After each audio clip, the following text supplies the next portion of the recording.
Il l'avait engagée alors qu'elle était enceinte et seule, sans jamais imaginer que l'enfant qu'elle portait était le sien. Silas Harrington, un PDG impitoyable au regard de glace, ne s'attendait pas à ce qu'une femme aux yeux couleur miel puisse faire voler en éclats toutes ses certitudes. Aurora entra dans sa vie telle une tempête silencieuse, vulnérable en apparence, mais féroce à l'intérieur. Entre regards interdits, effleurements accidentels et secrets enfouis dans le passé, ils allaient découvrir que l'amour ne demande pas la permission, il prend simplement le pouvoir. Si cette histoire a touché votre cœur, abonnez-vous à la chaîne, laissez un j'aime et devenez membre pour accéder en avant-première aux prochaines histoires. Et si vous estimez qu'elle valait vraiment la peine d'être écoutée, cliquez aussi sur le bouton au Super Thanks. Votre soutien fait toute la différence et nous aide à continuer de vous apporter des récits qui vous émeuvent. Le matin se levait paresseusement sur la ville, mais au 43e étage de la tour Harrington, la journée avait débuté depuis des heures. Le soleil n'avait pas encore totalement émergé lorsque Silas Harrington franchit les portes tambours en verre fumé, son costume italien fendant l'air avec la précision d'une lame. Chaque pas résonnait sur le marbre poli, un son que les employés ne connaissaient que trop bien. C'était l'avertissement que l'Empire était éveillé et que la pitié ne faisait pas partie du vocabulaire de l'entreprise ce matin-là. Silas n'était pas seulement un PDG, il était une force de la nature faite de chair et d'os, un homme qui avait transformé une entreprise familiale au bord de la faillite en un colosse valant des milliards. À 36 ans, son nom était synonyme de succès impitoyable. Les magazines d'affaires plaquaient son visage en couverture avec des titres allant du « roi Midas de la technologie » à « l'homme sans cœur ». Il préférait ce dernier. Le cœur signifiait la vulnérabilité, et la vulnérabilité signifiait la faiblesse. L'odeur de l'expresso flottait dans l'espace climatisé lorsqu'il entra dans son bureau. Un espace minimaliste où tout était calculé, le bureau en acajou sombre, les fauteuils en cuir où personne n'osait s'asseoir sans y être invité, la vue panoramique sur la ville s'étendant comme un échiquier sous ses pieds. Silas aimait la hauteur. D'en haut, les problèmes semblaient plus petits, les gens ressemblaient à des pions, et les émotions les émotions n'existaient tout simplement pas. Ce matin-là, il avait 7 entretiens prévus. Son assistante de direction avait démissionné la semaine précédente, la 12e en 3 ans. Environnement de travail toxique, avait-elle écrit dans sa lettre. Silas avait froissé le papier et l'avait jeté à la poubelle sans lire la suite. Faiblesse. Il n'avait pas besoin de gens sensibles. Il avait besoin d'efficacité. Mais lorsque la porte s'ouvrit à 9 heures précises et qu'elle entra, quelque chose changea dans l'atmosphère. Aurora Mitchell franchit le seuil avec la posture droite de quelqu'un qui a essuyé des tempêtes bien pires qu'un PDG de mauvaise humeur. Elle portait une robe noire simple, discrète, qui contrastait avec sa peau claire parsemée de légères taches de rousseur. Des cheveux bruns tirés en un chignon bas, des lunettes à monture fine, un dossier en cuir usé entre les mains, et un ventre indéniablement rond. Silas s'immobilisa alors qu'il tendait la main vers son stylo. Ses yeux, bleus comme la glace polaire, se fixèrent sur elle avec une intensité qui aurait fait reculer n'importe quel candidat. Mais Aurora ne recula pas. Elle marcha jusqu'à la chaise face à son bureau, posa le dossier sur ses genoux arrondis et soutint son regard. Des yeux couleur miel, stables, intrépides. Le silence s'étira pendant 5 secondes. 10-15. C'était un test que Silas appliquait inconsciemment. Celui qui craquait le premier perdait. Mais elle ne craqua pas. Elle inclina simplement la tête, comme si elle étudiait une énigme, et dit d'une voix calme, « Bonjour, monsieur Harrington. » Aurora Mitchell. Merci pour cette opportunité. Sa voix avait de la texture. Elle n'était ni trop aiguë ni trop grave, mais elle portait quelque chose qu'il ne pouvait nommer. Détermination? Épuisement? Un espoir déguisé en pragmatisme? Silas cligna finalement des yeux et lui fit signe de s'asseoir, sans détourner le regard. Il y avait quelque chose de déconcertant chez cette femme. Ce n'était pas seulement sa grossesse évidente, qui normalement l'aurait poussée à la congédier immédiatement par crainte d'un manque d'engagement. C'était autre chose. Une présence, comme si elle occupait l'espace différemment des autres. Ni timide, ni arrogante. Juste présente. Votre CV est impeccable, commença-t-il en feuilletant les pages imprimées sans vraiment les lire. Il avait déjà mémorisé chaque ligne ce matin-là. MBA en administration des affaires, 5 ans d'expérience en gestion de projet, trilingue, excellente référence. Il marqua une pause, laissant le poids du silence retomber, avant de lever les yeux vers elle. Mais vous êtes enceinte. Ce n'était pas une question. C'était une affirmation. Une provocation, peut-être. Aurora ne détourna pas les yeux. Ses doigts s'entrelacèrent sur le dossier, mais sa voix resta ferme. Je le suis. 7 mois. Et pourtant vous êtes ici, à postuler pour un poste qui exige une disponibilité totale, des voyages fréquents et des journées de 12 heures. Je suis là, répéta TL, cette fois avec une pointe de défi dans la voix, parce que je suis la personne la plus qualifiée pour ce poste, et parce que j'ai besoin de ce travail. L'honnêteté brute de la réponse le prit au dépourvu. La plupart des candidats auraient menti, prétendu qu'ils adoraient contribuer à la vision de l'entreprise, ou une autre absurdité corporative de ce genre. Mais elle disait la vérité. Elle avait besoin de ce travail. Silas se renversa dans son fauteuil, ses doigts tambourinant légèrement sur le bureau. Il observa sa façon de respirer, contrôlée mais légèrement laborieuse, comme si monter jusqu'ici lui avait coûté plus d'énergie qu'elle ne voulait l'admettre. Il remarqua l'absence d'alliance, la trace de bronzage là où une bague se trouvait autrefois. Il remarqua la petite tache de café sur la poignée du dossier, le talon légèrement usé de sa chaussure. Elle était seule. Enceinte et seule. Et pour une raison incompréhensible, cela l'irritait profondément. Le père de l'enfant, dit-il, sa voix plus froide qu'il ne l'aurait voulu. Ne pourrait-il pas aider? C'était une question inappropriée. Invasive. Il le sut au moment où les mots franchirent ses lèvres. Mais il n'avait pas pu s'en empêcher. Aurora cligna des yeux, et pour la première fois, une ombre traversa son visage. Ce n'était pas de la douleur, c'était quelque chose de plus dur. De la colère, peut-être, ou une vieille déception bien gardée. Cela n'est pas pertinent pour l'entretien, répondit-elle avec une fermeté polie. Ma situation personnelle n'affectera pas ma performance professionnelle. Silas inclina la tête, l'étudiant. Il y avait du feu là-dessous, caché sous des couches de calme, mais il pouvait le sentir, comme des braises sous la cendre. Il devrait la renvoyer. C'était la décision logique, le choix sensé. Embaucher une femme enceinte serait compliqué. Congé maternité, complications possibles, besoin de remplacement temporaire. Mais en la regardant assise là, la colonne vertébrale droite et le menton levé, Silas ressentit quelque chose d'étrange, une chaleur dans sa poitrine qui ne devrait pas être là. Vous commencez lundi, dit-il brusquement en refermant le dossier. 7 heures du matin. Je ne tolère pas les retards, je ne tolère pas les excuses et je ne tolère pas l'incompétence. Aurora cligna des yeux, surprise pour la première fois.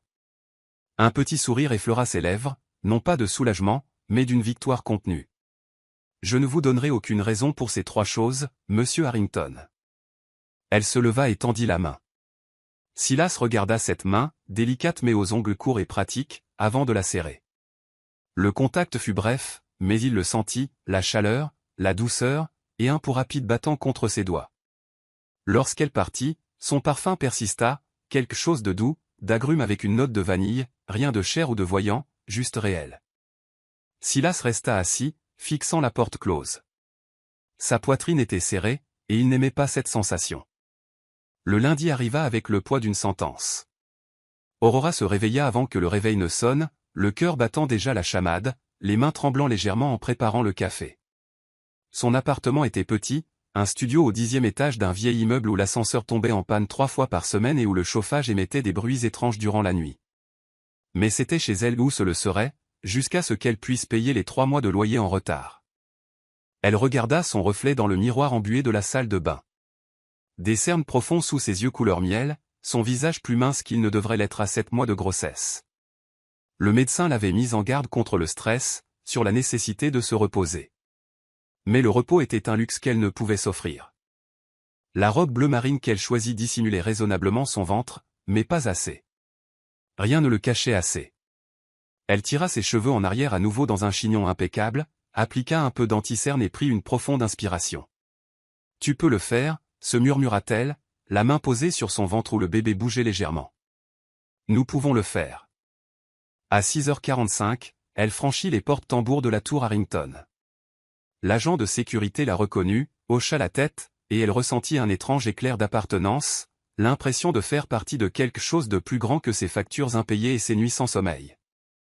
Le bureau de Silas était au dernier étage, mais son poste de travail se trouvait dans une pièce adjacente, un espace vitré où tout était visible, où il pouvait l'observer à tout moment. Et il l'observait. Aurora sentit ses yeux sur elle avant même de le voir. Elle organisait les dossiers du matin lorsque la porte de son bureau s'ouvrit, et Silas apparut, impeccable dans un costume gris anthracite qui coûtait probablement plus cher que 6 mois de son loyer. « Bonjour, mademoiselle Mitchell, dit-il, sa voix tranchante comme toujours. Je vois que vous avez réussi à arriver à l'heure. 15 minutes en avance, en fait, répondit-elle sans lever les yeux des documents. Il y eut une pause. Silas ne s'attendait pas à une réponse. La plupart des gens hochaient simplement la tête, marmonnaient un « oui, monsieur » et retournaient au travail. Mais Aurora n'était pas la plupart des gens. Il s'approcha, et elle capta son parfum, boisé, avec des notes de cuir et quelque chose de plus subtil, presque imperceptible. Cher, masculin, troublant. J'ai besoin que ces rapports soient révisés pour 10 heures, dit-il en laissant tomber une pile de dossiers sur son bureau. Et je veux que l'analyse de faisabilité pour le projet Thomson soit refaite. Les chiffres sont incohérents. Aurora leva enfin les yeux. Il était plus proche qu'elle ne le pensait, si proche qu'elle pouvait voir les petits fils dorés dans ses yeux bleus, sa mâchoire parfaitement rasée, la ligne dure de ses lèvres qui ne semblait jamais sourire. À refaire, répéta-t-elle, gardant une voix neutre. Ces rapports ont été approuvés par le département financier vendredi. Et maintenant je demande qu'ils soient refaits, répliqua Silas, sa voix basse mais chargée d'autorité. Y a-t-il un problème avec ça? C'était un test. Aurora le savait. Il testait si elle allait reculer, si elle accepterait n'importe quel ordre sans questionner, si elle ne serait qu'un autre rouage obéissant dans sa machine corporative. Elle inspira lentement, sentant le bébé donner un petit coup contre ses côtes, comme pour dire « Tiens bon, maman ». Aucun problème, monsieur Harrington, dit-elle en soutenant son regard. Mais si les chiffres sont incohérents, j'aurai besoin d'accéder aux données brutes du département financier, et cela pourrait prendre plus de 3 heures. Silas inclina la tête, l'étudiant comme si elle était une énigme particulièrement irritante. Alors je vous suggère de travailler vite. Il s'éloigna, mais pas avant qu'Aurora ne remarque quelque chose dans son regard. Ce n'était pas de la colère. C'était quelque chose qui ressemblait davantage à de l'intérêt, comme si elle venait de faire quelque chose d'inattendu et qu'il ne savait pas trop comment réagir. Les heures suivantes furent un tourbillon. Aurora plongea dans les chiffres, refit des tableurs, croisa les données, appela le département financier 3 fois pour demander des clarifications. Ses doigts volaient sur le clavier avec une vitesse qui aurait impressionné n'importe qui, mais pour elle, c'était juste de la survie. Elle ne pouvait pas échouer, pas le premier jour. À 9h30, son dos la lançait. À 9h50, ses yeux brûlaient à cause de l'écran d'ordinateur. Mais à 10 heures précises, lorsque Silas émergea de son bureau et s'arrêta devant le sien, les rapports étaient prêts. Fait, dit-elle simplement en tendant le dossier. Silas prit les documents, les feuilleta rapidement, ses yeux scannant les chiffres avec la vitesse de quelqu'un qui savait exactement quoi chercher. Aurora vit un pli se former entre ses sourcils, puis disparaître. « J'ai trouvé l'erreur, dit-il, non pas comme une question, mais comme une affirmation. Il y avait une divergence de 3% dans la projection des revenus du 3e trimestre, expliqua Aurora, gardant sa voix professionnelle.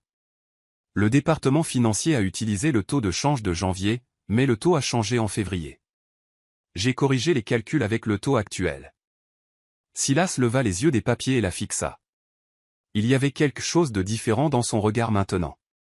Ce n'était plus la glace polaire de l'entretien. C'était quelque chose de plus chaud, plus intense, presque de l'admiration. Impressionnant, murmura-t-il, si bas qu'Aurora faillit ne pas l'entendre. Mais elle l'entendit, et elle sentit la chaleur monter à son cou, colorant ses joues. Elle détourna rapidement le regard, faisant semblant d'organiser les papiers sur son bureau. « C'est mon travail, dit-elle. »« Non, » corrigea Silas, la regardant toujours d'une manière qui faisait frissonner sa peau. « Votre travail est de m'assister. Vous venez d'abattre le travail de 3 analystes en 3 heures. » Il s'approcha encore, et cette fois Aurora sentit la chaleur de son corps, la présence solide qui semblait remplir tout l'espace autour d'eux. Silas tendit la main, et pendant un instant terrifiant et excitant, elle crut qu'il allait la toucher. Mais il ramassa seulement un stylo tombé au sol près de sa chaise. Lorsqu'il se redressa, leurs visages étaient à quelques centimètres l'un de l'autre. Elle pouvait sentir son souffle, café et menthe. « Dans mon bureau, dit-il doucement, sa voix rauque. L'organisation est le reflet de l'efficacité. puis il prit une mèche de cheveux qui s'était échappée de son chignon et la replaça délicatement derrière son oreille. Le geste fut si bref, si léger, qu'il aurait pu être le fruit de son imagination, mais ce n'était pas le cas. Ses doigts effleurèrent sa peau, et Aurora sentit un frisson parcourir toute sa colonne vertébrale. Je commença-t-elle, mais elle ne put finir sa phrase.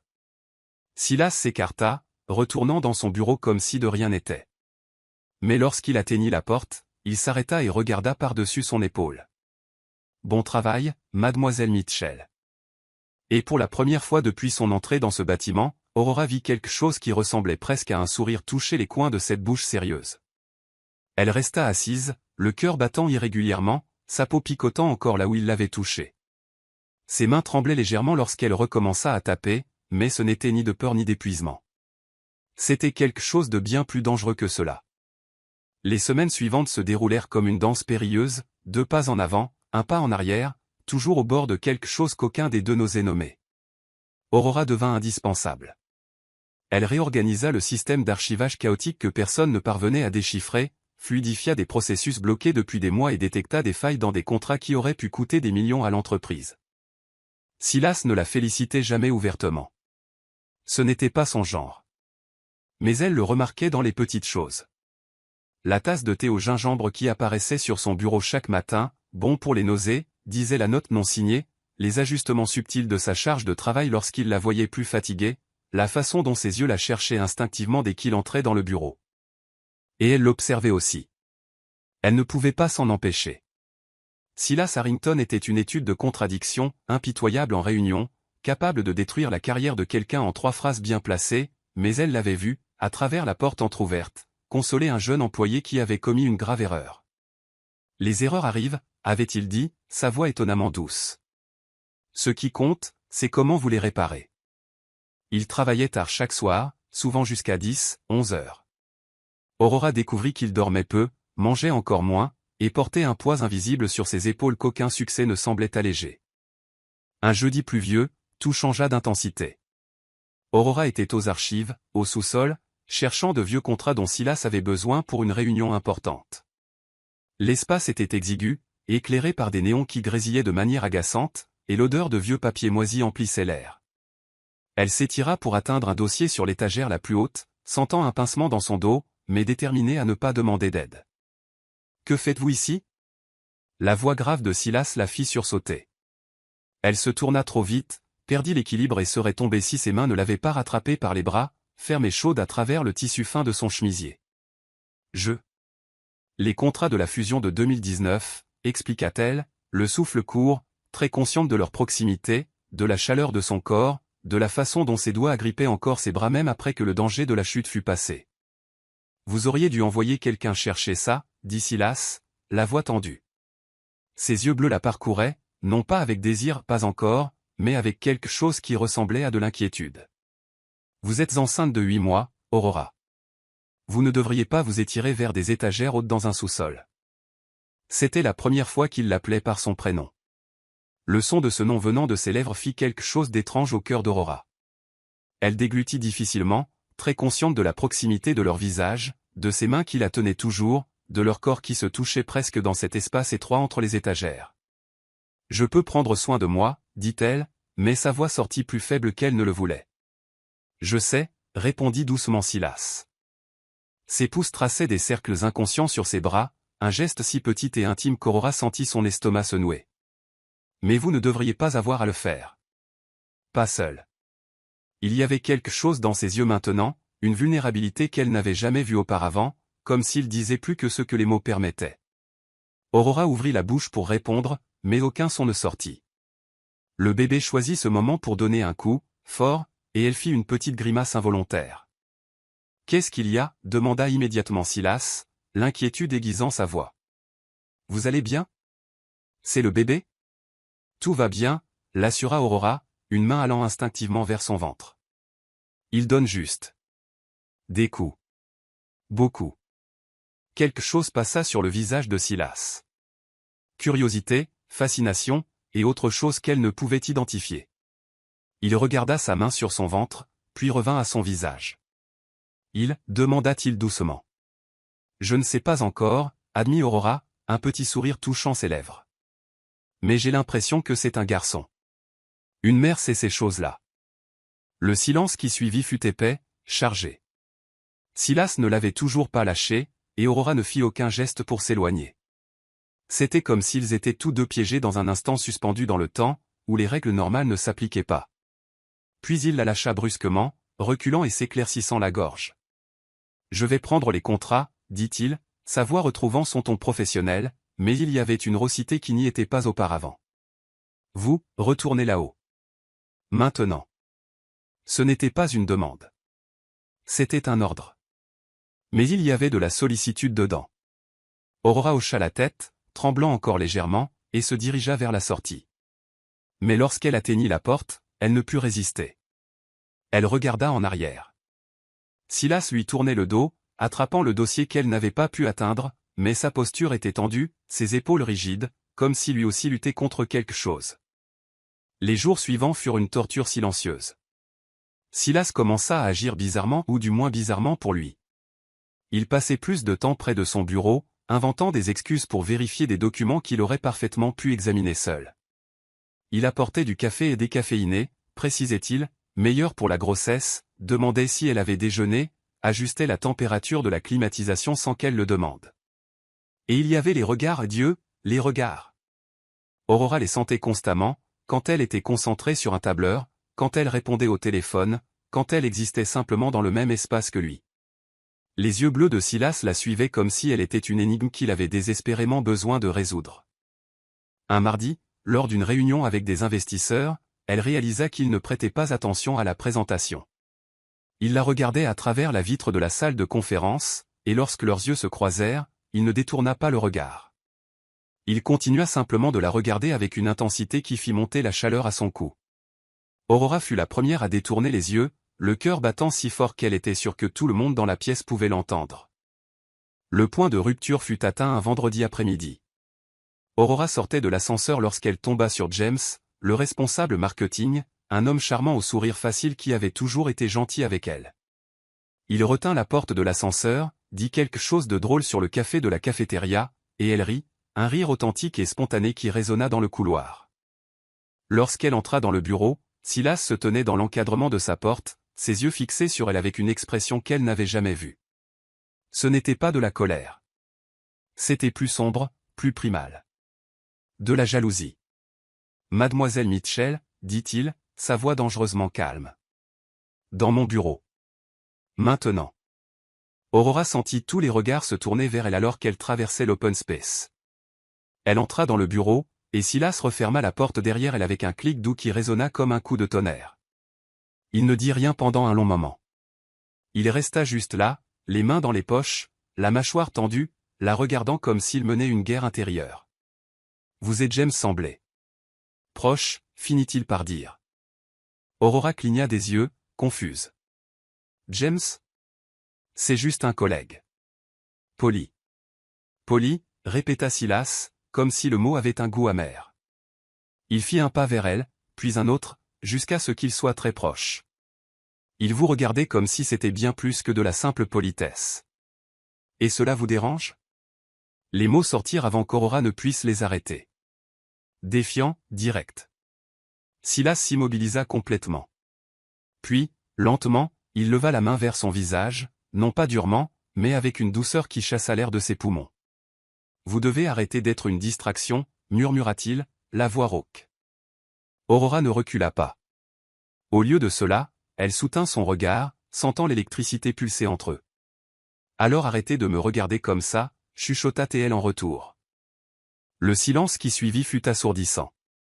Leur cœur battait au même rythme effréné. Leur souffle se mêlait dans le petit espace qui les séparait. Sa main était toujours sur son visage, son pouce traçant une ligne douce le long de sa joue.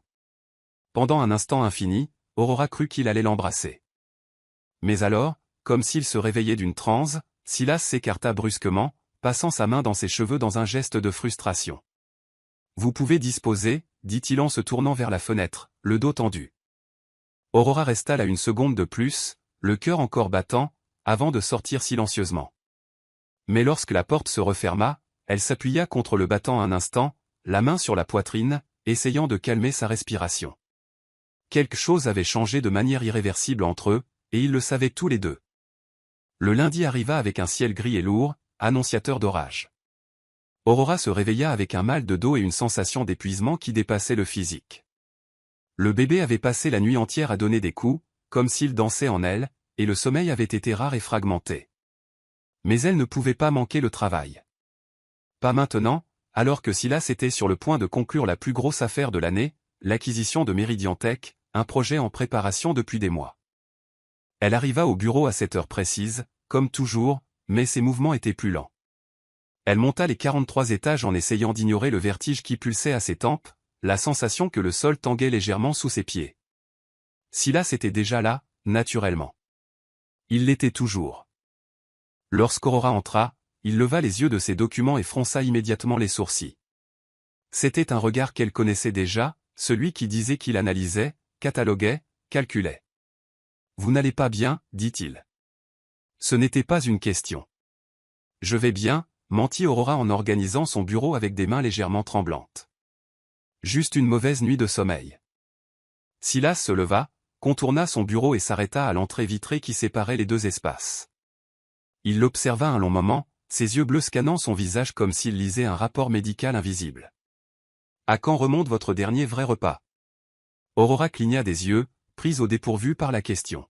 « J'ai pris un petit déjeuner. » La moitié d'un toast brûlé ne compte pas comme un petit déjeuner, rétorqua-t-il, et Aurora sentit ses joues rougir.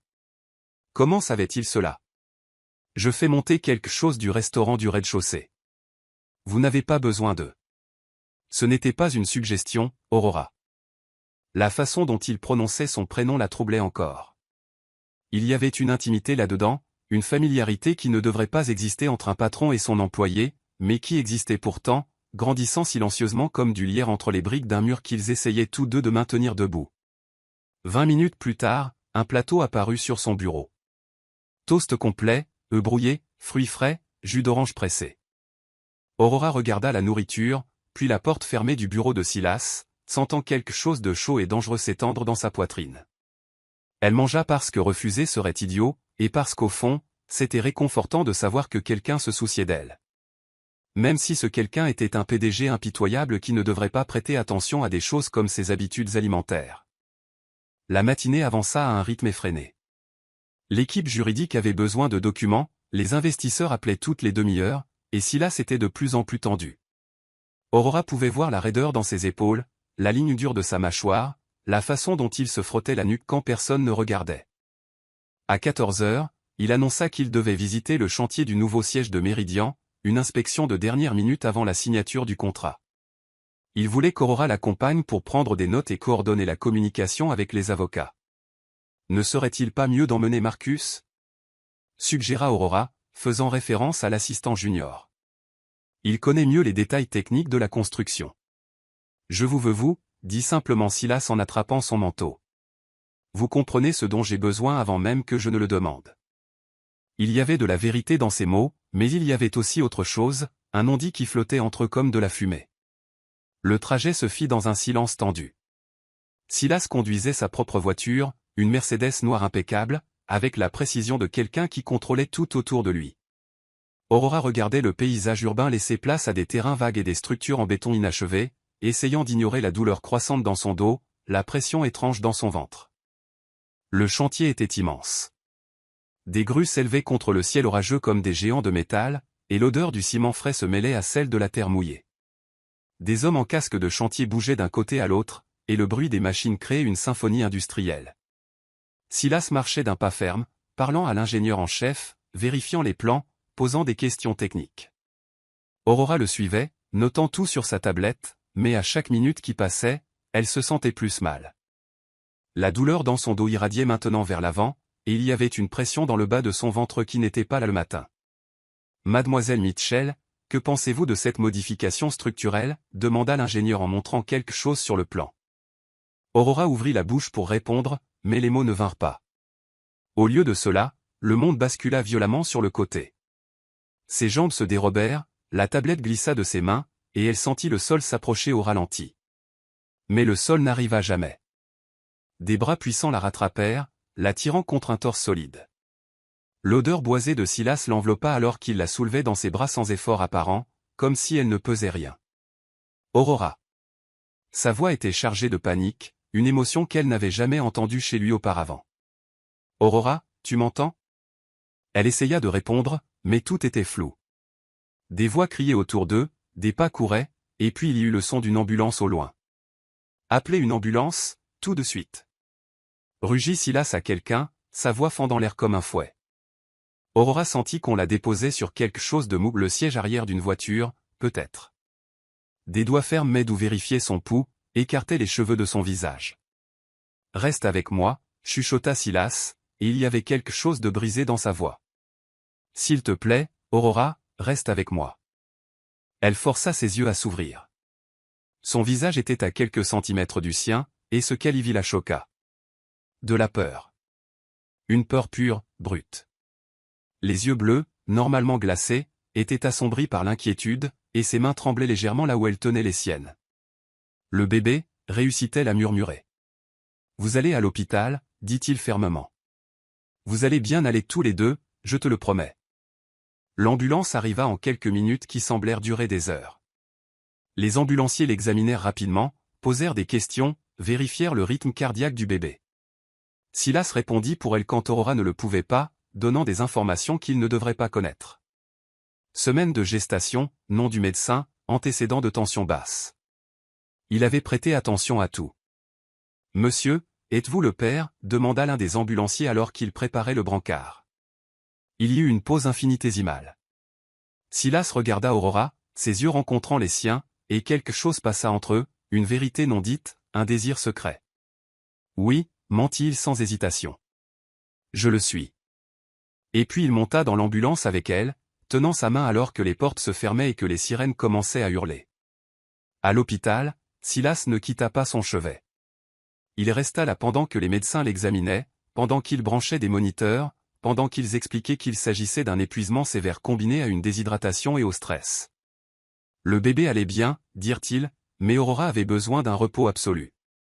Quelqu'un doit prendre soin d'elle, dit le médecin en regardant directement Silas. Elle ne peut pas continuer à se surmener comme ça. Un stress à ce niveau est dangereux pour elle et pour l'enfant. Je prendrai soin d'elle, dit immédiatement Silas, sa voix indiquant clairement que ce n'était pas une offre, mais un fait. Aurora aurait dû protester, aurait dû dire qu'elle pouvait s'occuper d'elle-même, qu'elle n'avait pas besoin de lui. Mais quand elle regarda dans ses yeux bleus, elle vit quelque chose qui fit mourir les mots dans sa gorge. Il tenait sa main, pour la première fois sans excuse, sans raison professionnelle, la tenant simplement comme si la lâcher était impensable. « Tu dois te reposer, dit-il doucement, son pouce traçant de légers cercles sur le dos de sa main. « Et je vais m'assurer que tu te reposes. »« Et l'acquisition ?» demanda Aurora, la voix faible. « La réunion avec. »« Ça peut attendre » la coupa Silas. « Tout peut attendre. » Il y avait quelque chose de profondément intime dans ce moment. Dans la façon dont il la regardait, comme s'il mémorisait chaque détail de son visage, dans la façon dont sa main tenait toujours la sienne, ferme et chaude. « Pourquoi faites-vous ça ?» murmura Aurora. Silas s'immobilisa. Lorsqu'il parla enfin, sa voix était basse, rugueuse, chargée d'émotion. « Parce que tu ne devrais pas traverser ça toute seule. Personne ne le devrait. » Et puis, avec une tendresse qui contrastait violemment avec tout ce qu'elle savait de lui, Silas se pencha et embrassa son front. Ce fut un baiser chaste, délicat, qui ne dura qu'une seconde, mais dans cette seconde, quelque chose en Aurora se brisa et se reconstruisit en même temps. Lorsqu'elle s'endormit enfin, épuisée et sous médicaments, Silas resta là, assis sur la chaise à côté du lit d'hôpital, tenant toujours sa main, regardant le moniteur qui montrait les battements de cœur du bébé. Et dans ses yeux, pour la première fois, il n'y avait pas de glace. Il y avait du feu. Aurora sortit le lendemain avec des ordres stricts de repos. Le médecin fut clair, 2 semaines d'arrêt de travail, pas de stress, pas d'effort physique.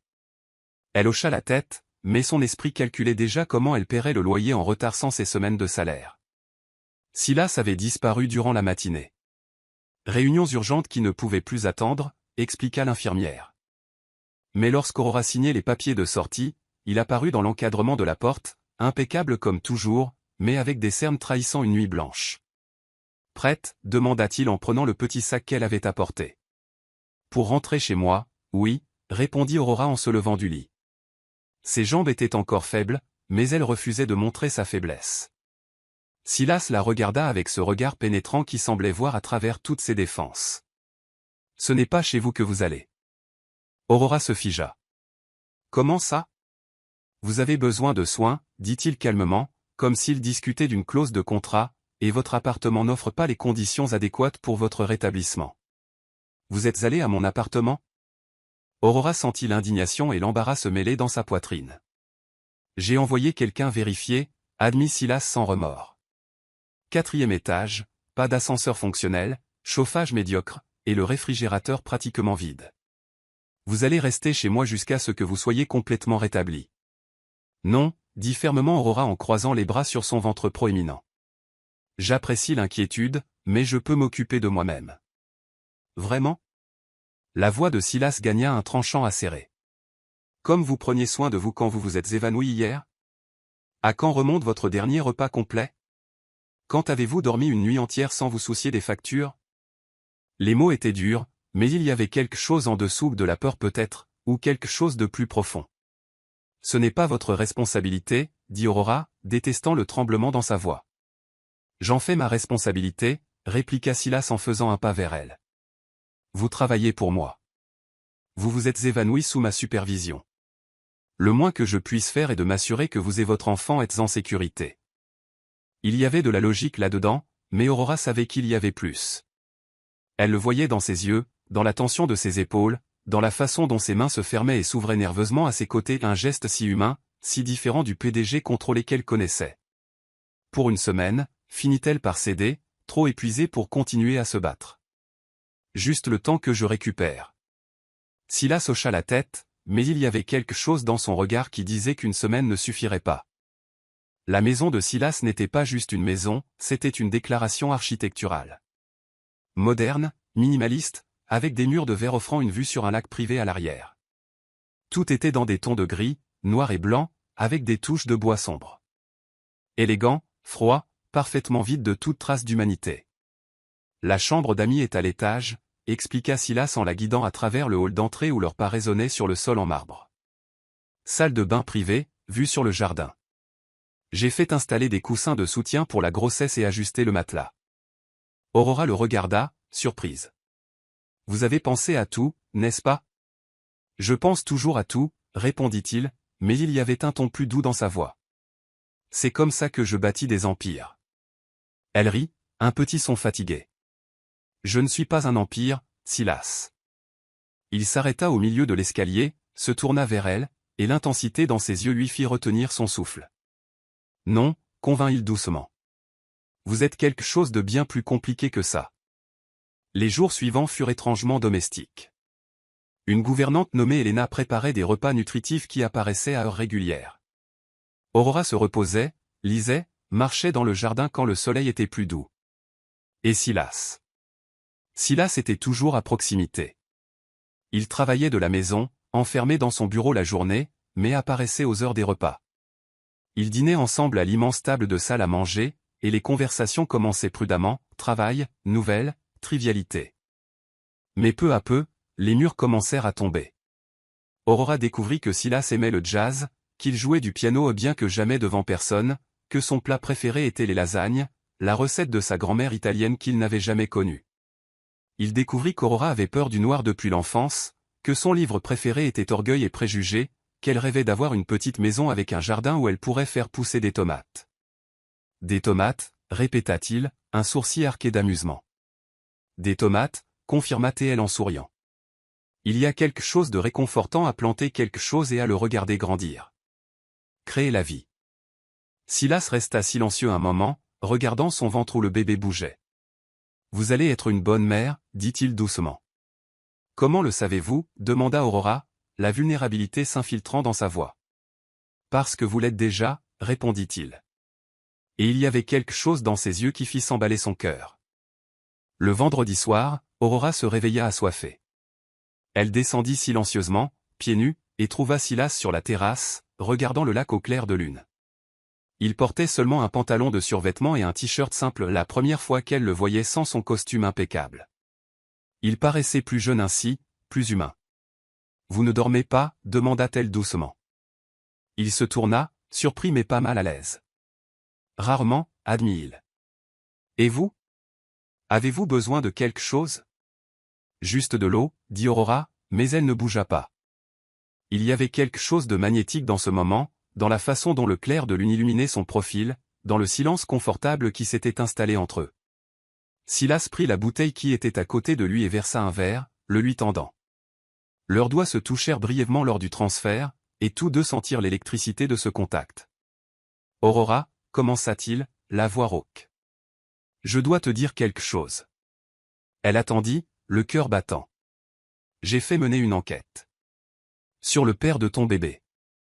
Le sang d'Aurora se glaça. La main tenant le verre trembla. Vous avez quoi? J'avais besoin de savoir, continua Silas, et il y avait quelque chose de désespéré dans sa voix maintenant. J'avais besoin de comprendre pourquoi un homme te laisserait affronter tout ça seul, et j'ai découvert. Il s'arrêta, passant sa main dans ses cheveux dans un geste de frustration qu'elle commençait à reconnaître. Découvert quoi? Pressa Aurora, bien que quelque chose dans son estomac sache déjà, craigne déjà. J'ai découvert que c'était une nuit, à l'hôtel Cosmopolitan, il y a 9 mois. Tu y étais pour une conférence d'affaires. Il y a eu une erreur dans le système de réservation, un bar bondé, trop de verre. Arrêtez, murmura Aurora, les larmes commençant à brûler ses yeux. S'il vous plaît, arrêtez. Mais Silas ne s'arrêta pas. Il fit un pas vers elle, ses yeux bleus brûlant d'une intensité qui l'effrayait. J'étais là cette nuit-là, Aurora. Au même hôtel. Au même bar. Le monde cessa de tourner. Non, chuchota-t-elle en secouant la tête. Non, c'est impossible. Je ne me souviens pas de ton visage, admit Silas, et il y avait de l'agonie dans sa voix. J'étais ivre, furieux à cause d'une affaire qui avait échoué. Mais les registres de l'hôtel ne mentent pas. Même nuit, erreur consécutive, et... Il déglutit difficilement, ses yeux allant vers son ventre. Le bébé est le mien. Aurora sentit ses jambes faiblir. Le verre lui échappa des mains, se brisant sur le sol en 1000 morceaux, tout comme les murs fragiles qu'elle avait construits autour de son cœur. Partez, dit-elle, la voix brisée. Aurora, s'il te plaît. Partez. Hurla-t-elle, les larmes dévalant son visage. Vous n'aviez pas le droit. Vous n'aviez pas le droit d'enquêter sur ma vie, d'envahir mon passé, de... J'avais tous les droits. La coupa Silas, sa propre voix s'élevant. Parce que cet enfant est le mien aussi, et je ne vais pas te laisser affronter ça seul, plus maintenant. Tu crois que tu peux juste débarquer maintenant et décider d'être père? Aurora rit, un son amer et douloureux. Tu crois que tu peux contrôler ça comme tu contrôles tes affaires? Ce n'est pas une question de contrôle. Rugit Silas, et pour la première fois, elle vit son masque complètement brisé. C'est une question de responsabilité. C'est le fait de ne pas être le genre d'homme qui abandonne la mère de son enfant. Tu ne m'as pas abandonné, dit Aurora, sa voix devenant dangereusement basse. Parce que nous n'avons jamais rien été. C'était une erreur. Une nuit dont aucun de nous ne se souvient. Ça ne te donne aucun droit sur moi ou sur mon enfant. Notre enfant, corrigea Silas en comblant la distance entre eux. Et peut-être que tu as raison, peut-être que je n'ai pas de droit, mais je demande une chance. Il s'agenouilla. Là, au milieu de la terrasse, entouré d'éclats de verre et de clairs de lune, Silas Harrington s'agenouilla. Épouse-moi. Aurora resta paralysée, le regardant comme s'il était devenu fou. Tu es fou. Probablement, convint-il, mais il ne se releva pas. Mais épouse-moi quand même. Pas par amour, si tu ne le veux pas, épouse-moi pour que ton enfant ait un père, pour que tu aies la sécurité, pour que vous ayez tous les deux tout ce que vous méritez. C'est de la folie, murmura Aurora. C'est de la logique, contra Silas. Tu as besoin de soutien. J'ai besoin de faire ce qui est juste. Nous pouvons nous aider mutuellement. Avec des règles, dit brusquement Aurora. S'il voulait traiter cela comme une affaire, elle le ferait aussi. Si j'accepte, et je ne dis pas que je vais le faire, il doit y avoir des règles. N'importe quelle règle, acquiesça immédiatement Silas. Chambre séparée. Pas d'intimité. Pas de « nous ». C'est un arrangement pratique, pas un conte de fées. Quelque chose de douloureux traversa son regard, mais il hocha la tête. Compris. Aurora le regarda, toujours agenouillé, ses yeux assombris par une émotion contenue, et sentit son monde basculer. « J'ai besoin de réfléchir. » « Réfléchissez, » dit Silas en se relevant enfin. « Mais pendant que vous réfléchissez, souvenez-vous d'une chose. » Il s'approcha, si près qu'elle pouvait sentir sa chaleur, voir les petites paillettes dorées dans ses yeux bleus. « Vous avez froid ?» murmura-t-il en prenant la veste qui pendait sur la chaise pour la déposer sur ses épaules. Ses doigts effleurèrent sa peau, et tous deux ressentirent le frisson. « Mais vous tremblez pour une autre raison, n'est-ce pas ?» Aurora ne répondit pas. Elle ne le pouvait pas. Parce qu'il avait raison. Et c'était bien là le plus effrayant. Le mariage eut lieu un mardi pluvieux, au bureau de l'état civil municipal, sans fleurs, sans invités, sans illusions. Aurora portait une simple robe bleu clair qui accommodait son ventre de 8 mois, et Silas était impeccable dans un costume gris qui coûtait probablement plus cher que toute sa garde-robe réunie.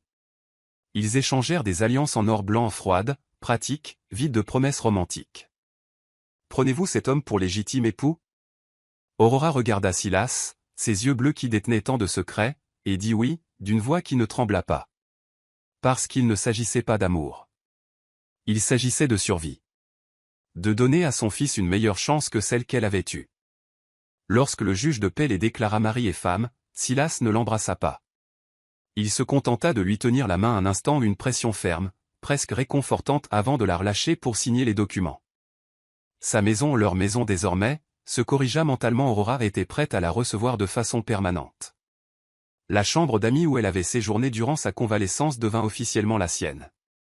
Silas avait fait apporter ses quelques affaires de l'appartement, des vêtements, des livres, la photo délavée de sa mère décédée quand elle avait 12 ans. Tout tenait dans 3 cartons et une vie entière dans 3 boîtes en carton. Si vous avez besoin d'autre chose, dites-le simplement, proposa Silas, debout dans l'encadrement de la porte de la chambre pendant qu'elle rangeait ses affaires. Des vêtements, des meubles, n'importe quoi. J'ai tout ce qu'il me faut, répondit Aurora en posant la photo de sa mère sur la table de chevet. Un mensonge. Elle n'avait rien de ce dont elle avait vraiment besoin, mais elle ne demanderait pas. Elle ne deviendrait pas plus dépendante de lui qu'elle ne l'était déjà. Bien, dit Silas, et il y eut quelque chose dans sa voix qu'Aurora ne put identifier. De la déception? De la frustration? Bonne nuit, alors. Bonne nuit. Il referma la porte, et Aurora s'assit sur le lit, regardant autour d'elle cette chambre luxueuse qui était tout sauf un foyer. Les murs étaient couleur crème, le mobilier dans des tons neutres, tout parfaitement coordonné et complètement impersonnel, comme une page tirée d'un magazine de décoration. Magnifique. Vide. Exactement comme leur mariage. Elle posa la main sur son ventre, sentant le bébé bouger. « On va s'en sortir », lui chuchota-t-elle. « Je te promets qu'on va s'en sortir. » Mais dans le couloir, de l'autre côté de la porte, Silas resta debout trop longtemps, la main toujours sur la poignée, luttant contre l'envie d'ouvrir cette porte et de dire tout ce qu'il ne pouvait pas mettre en mots. Les jours suivants se déroulèrent selon une routine étrange. Silas partait tôt pour le bureau et rentrait pour le dîner. Ils mangeaient ensemble. Elena préparait des repas élaborés qui comblaient le silence entre eux, et ils parlaient de banalités. La météo. Les nouvelles. Jamais de ce qui comptait vraiment. La nuit, chacun regagnait sa chambre. Aurora entendait ses pas dans le couloir, sa porte se fermait, et se demandait à quoi il pensait. S'il regrettait. Si lui aussi restait éveillé, fixant le plafond, sentant le poids de cette mascarade qu'ils avaient créée. Mais ensuite, de petites choses commencèrent à changer. Aurora se réveilla un matin et trouva un bouquet de pivoine, ses fleurs préférées, bien qu'elle ne l'eût jamais mentionné, sur la table de la cuisine. Pas de notes, juste des fleurs qui ressemblaient à de la lumière du soleil capturée dans des pétales roses. Un autre jour, elle descendit et découvrit que Silas avait engagé un décorateur pour transformer la pièce vide à côté de la sienne en une chambre d'enfant. Mur peint d'un double ciel, berceau en bois de chêne, étagère remplie de livres pour enfants. Vous n'étiez pas obligé, dit Aurora quand il rentra ce soir-là. Je sais, répondit Silas en enlevant sa veste, mais je le voulais. Il s'approcha, et Aurora sentit cette électricité familière commencer à pulser entre eux. Il était si près qu'elle pouvait voir l'ombre de sa barbe naissante sur sa mâchoire, la fatigue dans ses yeux. Léo aura tout ce dont il a besoin, dit doucement Silas. Aurora se figea. Comment connaissez-vous ce prénom? Vous l'avez murmuré dans votre sommeil, admit-il, et il y avait quelque chose de vulnérable dans son aveu. Cette nuit à l'hôpital, vous m'avez tenu la main et chuchoté, Léo donne des coups. Quelque chose se serra dans la poitrine d'Aurora. L'intimité de ce moment, la façon dont il avait gardé cette information, comme un précieux secret. C'est un bon prénom, poursuivit Silas. Fort. Léo Harrington. Mitchell Harrington, corrigea Aurora automatiquement. Elle ne perdrait pas complètement son identité dans ce mariage factice. Silas sourit, un sourire petit mais sincère. Mitchell Harrington, convint-il. Les semaines passèrent, et la distance qu'Aurora tentait de maintenir commença à s'effriter par de petites fissures. Il y eut ce soir où elle ne parvenait pas à atteindre un livre sur l'étagère haute de la bibliothèque, et où Silas apparut de nulle part pour le lui attraper. Mais au lieu de simplement lui tendre le livre, il resta là, si près que leur corps se touchait presque, la regardant avec cette intensité qui lui nouait l'estomac. « Merci » chuchota-t-elle. « Vous n'avez pas besoin de me remercier » répondit-il, mais il ne recula pas. Ses doigts frôlèrent les siens en lui tendant l'ouvrage, et tous deux ressentirent l'étincelle de ce contact. Il y eut ce matin où Aurora descendit pieds nus et trouva Silas jouant du piano dans le salon, une mélodie mélancolique qui résonnait dans la maison vide. Elle resta dans l'encadrement de la porte, à observer, et lorsqu'il remarqua sa présence, ses doigts trébuchèrent sur les touches. « Ne vous arrêtez pas » demanda doucement Aurora. « C'est magnifique. » Silas la regarda un long moment, quelque chose d'indéchiffrable dans le regard, avant de recommencer à jouer. Cette fois, il ne s'arrêta pas avant la fin de la musique, tandis qu'Aurora écoutait, tenant son ventre, sentant Léo bouger au rythme de la mélodie. Et il y eut cet après-midi où Aurora réorganisait les étagères de la chambre d'enfant et ne pouvait pas se baisser pour ramasser un carton au sol. Silas, qui passait dans le couloir, entra sans y être invité, ramassa la boîte et la posa sur l'étagère. « Vous devez arrêter de tout faire toute seule, » dit-il, une pointe d'agacement dans la voix. « J'ai toujours tout fait toute seule, » rétorqua Aurora, sa fierté blessée parlant plus fort que la logique. « Mais maintenant, vous n'êtes plus seule, » dit fermement Silas en la tournant face à lui. Ses mains se posèrent sur ses épaules, chaudes et fermes. « Quand allez-vous comprendre cela? »« Quand cela deviendra réel, » répondit Aurora avant de pouvoir s'en empêcher. « Ce n'est pas réel ?» La voix de Silas devint dangereusement basse. « J'ai mis une bague à votre doigt. J'ai donné mon nom à votre fils. Je me réveille chaque jour dans cette maison en sachant que vous êtes là, à quelques mètres, et je ne peux pas. » Il s'arrêta brusquement, comme s'il en avait trop révélé. « Vous ne pouvez pas quoi? » pressa Aurora, le cœur battant. Silas la lâcha, passant sa main dans ses cheveux avec frustration. « Rien, oubliez ça. » Mais Aurora ne pouvait pas oublier. Ces mots continuèrent de résonner dans son esprit pendant des jours. « Je ne peux pas. » Ne peux pas quoi? La toucher. L'embrasser. Admettre que ce mariage de convenance devenait quelque chose de plus. La tension entre grandissait comme un orage se formant à l'horizon. Il y avait des regards qui duraient trop longtemps. Des effleurements accidentels qui ne semblaient pas si accidentels. Des silences chargés de mots non dits. Une nuit, Aurora ne parvenait pas à dormir. Son mal de dos était intense, et le bébé particulièrement actif. Elle descendit à la cuisine pour se faire une tisane à la camomille et y trouva Silas, regardant par la fenêtre avec une bouteille de whisky à moitié vide sur le comptoir. « Vous n'arrivez pas à dormir non plus » demanda-t-elle doucement. Il se retourna, et elle vit l'épuisement sur son visage. Pas seulement physique, mais émotionnel, comme s'il portait un poids invisible qui commençait enfin à l'écraser. « Jamais, » admit-il, mais ces derniers temps, c'est pire. « Pourquoi ?» Silas la fixa, et il y avait quelque chose de sauvage dans ses yeux maintenant. Quelque chose de dangereux. « Parce que vous dormez de l'autre côté du couloir, et je peux entendre chacun de vos mouvements, chaque soupir, et je reste là, allongé, me rappelant les règles que vous avez établies, essayant de respecter les limites que nous avons promises. Mais cela devient de plus en plus difficile. » L'air entre eux devint chargé d'électricité. Aurora sentit son cœur s'emballer, sa bouche devenir sèche. « Silas. Vous le sentez aussi, n'est-ce pas ?» L'interrompit-il en faisant un pas vers elle. « Cette tension, ce besoin. Ou est-ce juste moi qui perds la tête ?» Aurora voulait nier, devrait nier, mais les mots qui sortirent furent. Vous ne perdez pas la tête. Silas ferma les yeux, comme si cet aveu était simultanément un soulagement et une torture. Lorsqu'il les rouvrit, une détermination s'y lisait qui l'effraya et l'exalta en même temps. Il marcha vers elle lentement, lui laissant le temps de reculer. Mais Aurora ne recula pas. Elle resta immobile, son cœur battant si fort qu'elle était sûre qu'il pouvait l'entendre. Silas s'arrêta à quelques centimètres d'elle, si près qu'elle pouvait sentir sa chaleur irradier, voir le pouce accéléré dans son cou. « Dites-moi d'arrêter » chuchota Théil, sa main se levant lentement vers son visage. « S'il vous plaît, Aurora, si vous ne voulez pas de ça, dites-moi d'arrêter. » Mais elle ne le dit pas. Elle ne le pouvait pas. Lorsque ses doigts touchèrent enfin sa joue, ce fut comme fermer un circuit. Une électricité pure traversa son corps, la faisant trembler. « Vous sentez ça aussi, n'est-ce pas » murmura-t-il, faisant écho à ses propres paroles plus tôt, son pouce traçant la ligne de sa mâchoire avec une révérence qui lui fit faiblir les jambes. Et puis, sans avertissement, sans permission supplémentaire, Silas se pencha et pressa son front contre le sien. Ils restèrent ainsi, souffle mêlé, cœur battant à l'unisson, pour un moment qui sembla durer une éternité. « Cela change tout » chuchota Aurora. « Non » répondit Silas, la voix rauque d'émotion.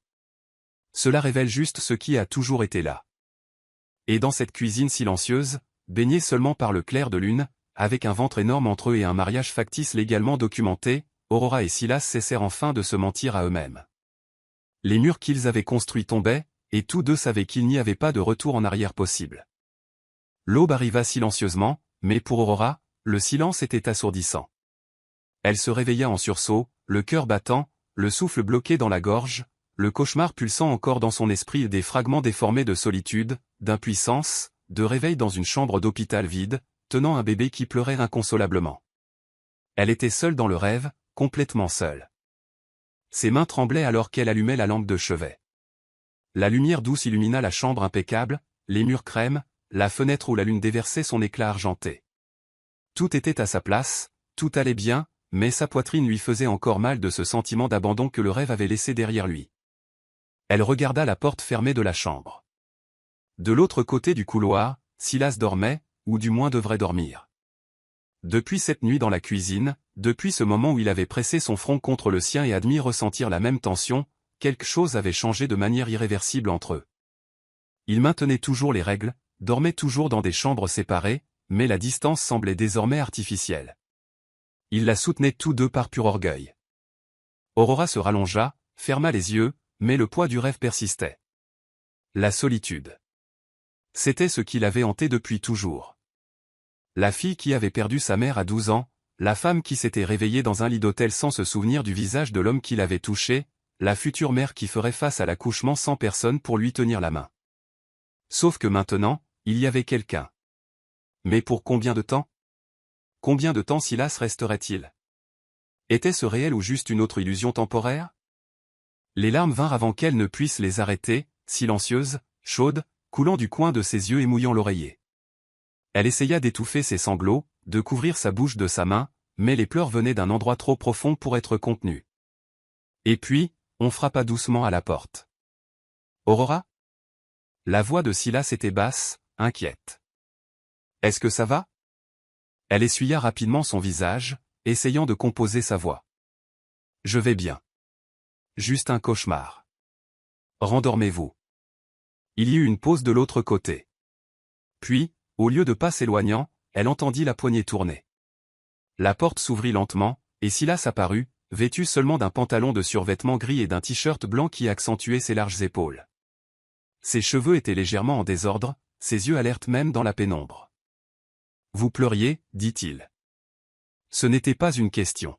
« Je vais bien » répéta Aurora en détournant le visage pour cacher les larmes qui insistaient encore pour tomber. Silas entra dans la chambre, refermant la porte derrière lui. Il resta immobile un instant, clairement déchiré entre le respect des règles qu'elle avait établies et l'envie de faire ce que chaque instinct en lui hurlait de faire. « Puis-je » commença-t-il, la voix hésitante d'une manière qu'elle ne lui avait jamais connue. « Puis-je rester juste jusqu'à ce que vous vous endormiez ?» Aurora aurait dû dire non, aurait dû le renvoyer, renforcer les murs qui s'effondraient, mais elle était si fatiguée d'être seule, si épuisée d'être forte tout le temps. Asseyez-vous juste près de moi, chuchota TL, sa voix se brisant sur le dernier mot. Silas traversa la pièce en 3 longues enjambées et s'assit sur le bord du lit, maintenant une distance respectueuse mais présente. Le matelas s'affaissa légèrement sous son poids, et Aurora pouvait sentir sa chaleur même sans le toucher. « Que s'est-il passé dans le rêve » demanda-t-il doucement. « J'étais seul » admit Aurora, la vulnérabilité déchirant sa voix. À l'hôpital, après avoir accouché, il n'y avait personne. Juste moi et Léo, et il pleurait, et je ne savais pas quoi faire, et je... Sa voix se brisa complètement, et d'autres larmes vinrent. Elle se tourna sur le côté, essayant de cacher son visage dans l'oreiller, mais sentit la main de Silas toucher son épaule, un contact si doux, si prudent, comme si elle était faite de verre. « Vous ne serez pas seul, dit-il fermement. Je serai là. Je le promets. » « Comment pouvez-vous promettre cela » demanda Aurora en se tournant enfin pour lui faire face. Ses joues étaient humides, ses yeux rouges. « Comment puis-je croire que vous ne disparaîtrez pas quand cela deviendra difficile, quand vous réaliserez que vous avez pris sur vous plus que vous ne pouvez porter ?» Silas la regarda un long moment, et il y avait une douleur profonde dans ses yeux, une vieille douleur qu'elle reconnaissait parce qu'elle portait la sienne. « Parce que je sais ce que c'est, dit-il finalement, la voix rauque, d'être laissé derrière. Mon père s'est suicidé quand j'avais 15 ans. Il a laissé une entreprise en faillite, des dettes impayables, et une lettre disant qu'il était trop lâche pour affronter la ruine. Ma mère. Elle n'a pas supporté. Elle a sombré dans une dépression profonde et est morte 2 ans plus tard. Techniquement, c'était son cœur, mais je sais que c'est l'abandon qui l'a tuée. Aurora retint son souffle. Elle n'avait jamais su cela. Silas ne parlait jamais de son passé, ne laissait jamais personne voir au-delà du masque du PDG impitoyable. Je suis resté seul, poursuivit-il, et il y avait une vulnérabilité brute dans son aveu. J'ai dû tout reconstruire à partir de zéro. J'ai transformé l'entreprise en faillite en un empire, parce que c'était la seule façon de prouver que je n'étais pas comme mon père, que je n'étais pas un lâche, que je n'abandonnerais pas les gens qui dépendaient de moi. Il tendit la main, avec hésitation, et quand Aurora ne se recula pas, il toucha son visage, son pouce essuyant une larme. Alors quand je promets que je ne vous quitterai pas, Aurora, ce n'est pas une promesse en l'air. C'est un serment. Parce que je sais ce que c'est d'être la personne laissée derrière, et je ne ferai jamais, jamais cela à vous ou à Léo. La sincérité dans sa voix, la douleur dans ses yeux, brisèrent les dernières défenses d'Aurora. Elle couvrit sa main de la sienne, la pressant contre son visage, et laissa les larmes couler librement. J'ai tellement peur, confessa TL. De tout. D'être mère, d'échouer, d'être seule, de voir à quel point je commence à avoir besoin de vous. Silas ferma les yeux un instant, comme si ces mots étaient simultanément son salut et sa perte. Lorsqu'il les rouvrit, il y avait du feu. Vous n'êtes pas seul, répéta-t-il, glissant sa main de sa joue vers sa nuque, ses doigts s'en mêlant dans ses cheveux. Et vous ne le serez plus jamais. Je suis là. Je ne vais nulle part. Aurora sentit quelque chose en elle se briser et se reconstruire en même temps. Elle se pencha en avant, et Silas se rapprocha aussi, jusqu'à ce que leurs visages soient à quelques centimètres l'un de l'autre. Elle pouvait sentir son souffle se mêler au sien, voir les petites paillettes dorées dans ses yeux bleus, sentir sa chaleur l'envelopper comme une couverture. Silas, chuchota TL en tremblant. Dites-le, murmura-t-il en retour, son autre main se levant pour encadrer l'autre côté de son visage. Dites-moi si je peux vous embrasser. Ce n'était pas un ordre. C'était une requête. Vulnérable. Honnête. Réelle. Aurora ne répondit pas avec des mots. Elle se pencha simplement, comblant la distance entre eux. Le baiser commença doucement, les lèvres se touchant avec hésitation, explorant, demandant et répondant. Mais ensuite, quelque chose changea. Aurora entr'ouvrit légèrement la bouche, et Silas émit un faible gémissement, approfondissant le baiser. Sa langue toucha la sienne, et ce fut comme craquer une allumette sur une traînée de poudre. Soudain, ce n'était plus doux. C'était un besoin pur, brut. Les mains de Silas se déplacèrent vers sa taille, la tirant plus près, et Aurora emmêla ses doigts dans ses cheveux, le tenant comme s'il allait disparaître si elle lâchait prise. Le baiser était la faim et la soif étant étanchées en même temps. C'étaient des années de solitude se dissolvant dans la chaleur et le désir. Silas l'embrassait comme s'il essayait de mémoriser son goût, la texture, chaque petit son qu'elle faisait. Ses mains tremblaient légèrement là où elle tenait sa taille, mais le baiser était ferme, profond, consumant. Lorsqu'ils se séparèrent enfin, tous deux étaient à bout de souffle. Silas pressa son front contre le sien, les yeux fermés, essayant de reprendre le contrôle. Commença-t-il, mais il ne put finir. Restez, chuchota Aurora contre ses lèvres. S'il vous plaît, juste. Restez ce soir. Silas ouvrit les yeux, cherchant dans les siens le moindre signe de doute.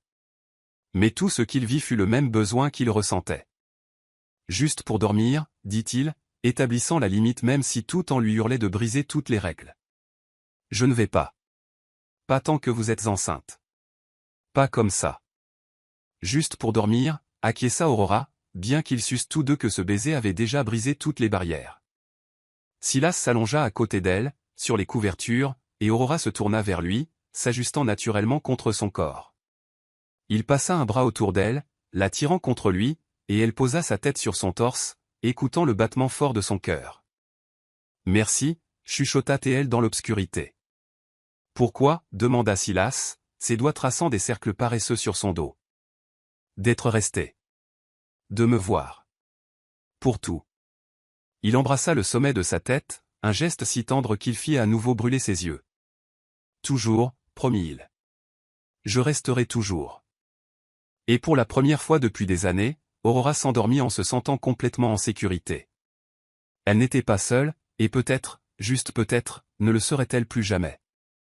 Le matin suivant apporta avec lui un changement subtil mais indéniable. Aurora se réveilla seule. Silas était déjà parti tôt pour une réunion, mais l'oreiller à côté d'elle portait encore l'empreinte de sa tête, et le drap conservait la chaleur de son corps. Elle toucha cet espace vide, ses doigts glissant sur le tissu doux, et sentit quelque chose s'étendre dans sa poitrine. De l'espoir, peut-être, ou de la peur. Parfois, il était difficile de faire la différence. La journée passa au ralenti. Aurora essaya de se distraire. Elle marcha dans le jardin, organisa les vêtements de bébé pour la 3e fois, mais son esprit était ailleurs. Sur le baiser de la veille, sur la façon dont Silas l'avait tenue comme si elle était précieuse, sur la promesse qu'il avait faite. Toujours. Lorsque le soleil commença à se coucher, peignant le ciel de nuances orange et rose, Aurora entendit sa voiture entrer dans le garage. Son cœur s'emballa immédiatement. Ses paumes devinrent moites. C'était ridicule de se sentir ainsi. Nerveuse, anxieuse, comme une adolescente attendant son premier rendez-vous. Mais elle ne pouvait s'en empêcher. Silas entra par la porte de la cuisine, sa cravate déjà desserrée, sa veste jetée sur l'épaule.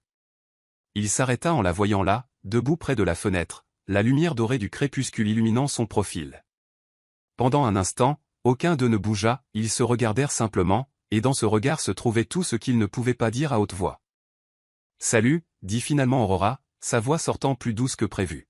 « Salut », répondit Silas, une légère courbe effleurant ses lèvres. Ce n'était pas exactement un sourire, mais ça s'en approchait. Il laissa sa veste sur le dossier de la chaise et marcha vers elle lentement, délibérément, lui laissant le temps de reculer si elle le souhaitait. Mais elle ne recula pas.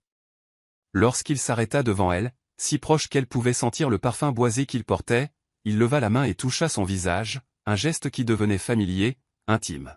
« Comment vas-tu » demanda-t-il, et il y avait une véritable inquiétude dans sa voix. « As-tu bien dormi après mon départ ?»« Mieux que depuis des mois » admit honnêtement Aurora.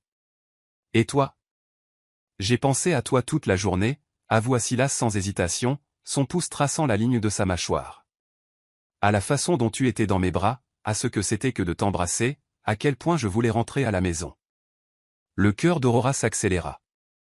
Il y avait dans ses yeux une intensité qu'elle reconnaissait, la même faim qu'elle avait ressentie dans leur baiser, seulement plus contenue, plus contrôlée. « Silas » commença-t-elle, mais elle ne sut comment finir. Que dire? Qu'elle avait aussi pensé à lui toute la journée, que chaque fois qu'elle fermait les yeux, elle voyait ses yeux bleus la regarder comme si elle était la seule chose qui comptait? Je sais, dit-il simplement, comme s'il pouvait lire ses pensées. Je le ressens aussi. Helena avait laissé le dîner prêt, un ragoût riche et aromatique qui embaumait toute la maison. Ils mangèrent ensemble, mais la conversation était différente cette fois, moins prudente, plus ouverte. Silas parla de la réunion frustrante avec des investisseurs têtus, Aurora parla du livre de prénoms de bébé qu'elle lisait, de la façon dont Léo continuait d'être le seul nom qui sonnait juste. Léo Mitchell Harrington, répéta Silas, testant la sonorité. Fort, classique. Comme son père, dit impulsivement Aurora, puis elle se figea. C'était un terrain sensible, mais Silas ne se referma pas comme elle s'y attendait. Mieux que mon père, corrigea Théil doucement. Léo aura ce que je n'ai pas eu. De la stabilité. 2 parents qui l'aiment. Une maison qui est un foyer. 2 parents qui l'aiment. Les mots restèrent suspendus dans l'air entre eux, chargés de sens. Après le dîner, Aurora était dans le salon, essayant d'atteindre un livre sur l'étagère haute, lorsque Silas apparut silencieusement derrière elle. « Laisse-moi faire, dit-il, sa voix arrivant si près de son oreille qu'elle sentit son souffle chaud sur sa peau.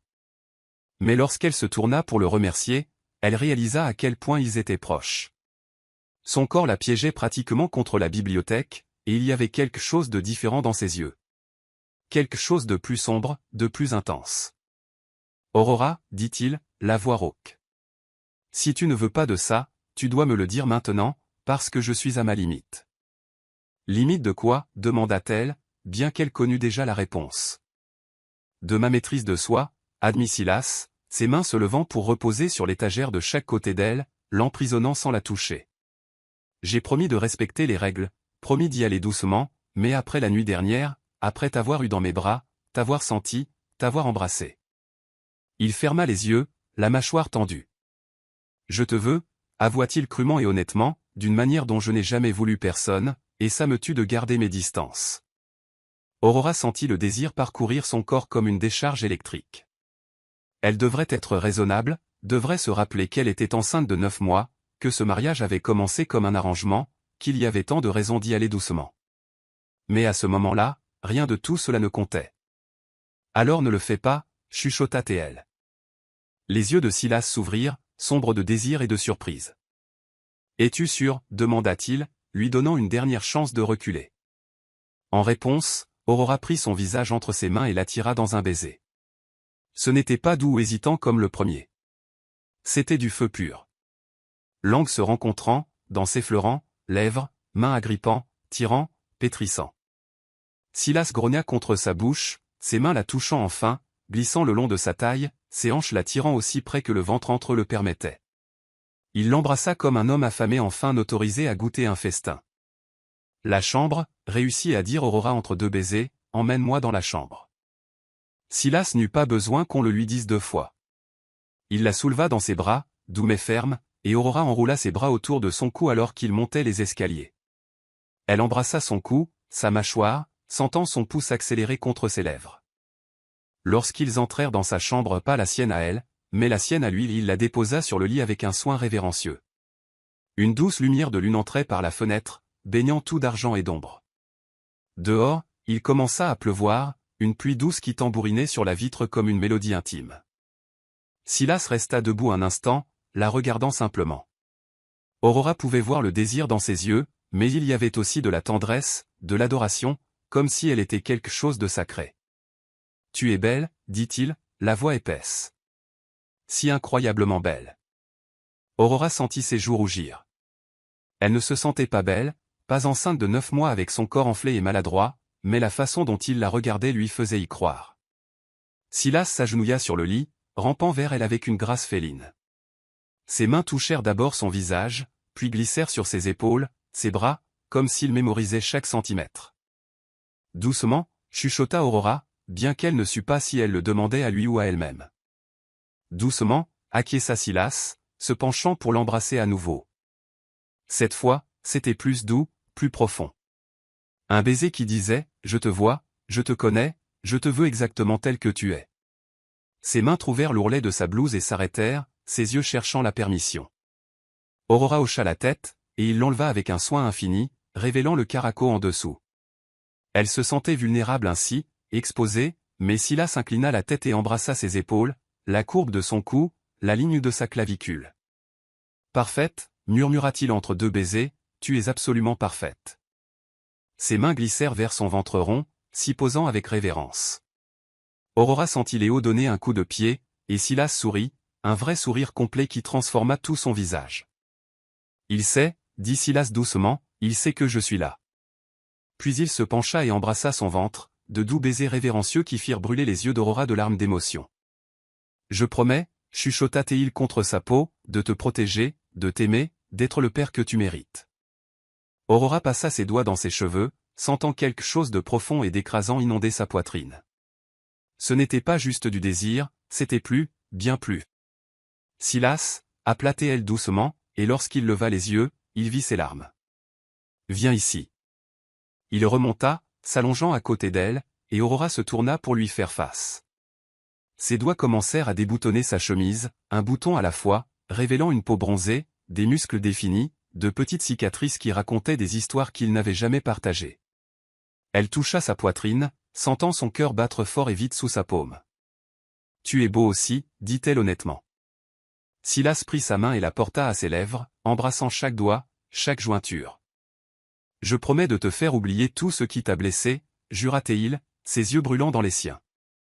Et alors ils firent l'amour, non pas avec hâte, mais avec profondeur, les mains explorant, découvrant, mémorisant, peau contre peau, souffle se mêlant, corps se moulant l'un à l'autre, comme s'ils avaient toujours été faits pour cela.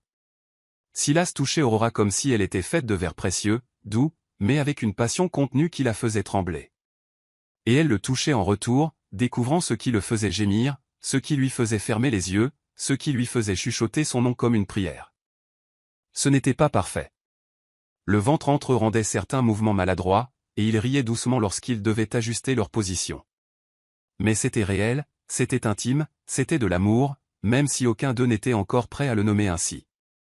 Après, quand ils furent tous deux épuisés et satisfaits, Aurora se reposa sur sa poitrine, ses doigts dessinant des cercles paresseux sur sa peau moite. La pluie continuait dehors, et à l'intérieur de cette chambre, ils avaient créé leur propre monde.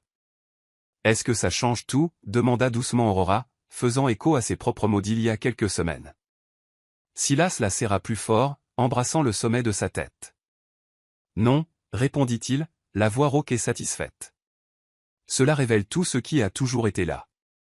Nous avons juste arrêté de lutter contre. » Aurora sourit contre sa poitrine, se sentant plus complète qu'elle ne l'avait jamais été. « Reste, » chuchota Théil. « Toujours, promit-il. » Et cette nuit-là, pour la première fois, leur mariage cessa d'être un mensonge et devint une vérité qu'aucun d'eux ne pouvait plus nier. 3 jours après cette nuit, tout s'effondra. Aurora se réveilla à 4 heures du matin avec une douleur aiguë déchirant son abdomen.